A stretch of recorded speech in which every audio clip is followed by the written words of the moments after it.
Министр культуры по делам национальностей и архивного дела Чувашии Светлана Каликова в ходе рабочей поездки в Канашский район ознакомилась с деятельностью учреждений культуры города Канаш и района.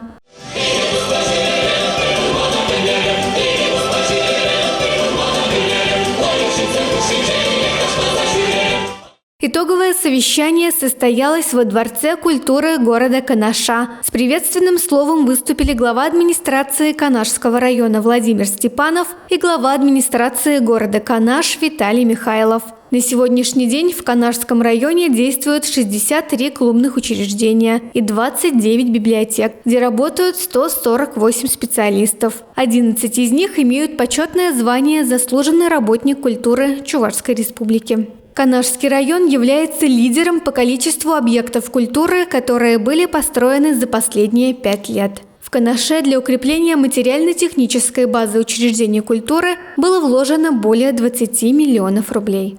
Помните, что сказал Олег Алексеевич? Мы готовы вкладывать средства в развитие культуры, в развитие нашей отрасли, нашей сферы.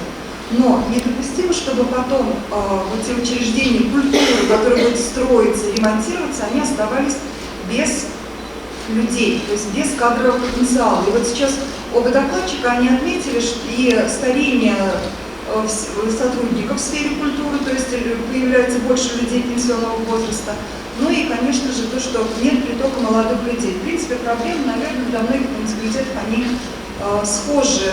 После совещания работники культуры Канашского района приняли участие в семинаре, который провели методисты Республиканского центра народного творчества, Дворец культуры тракторостроителей и Национальной библиотеки.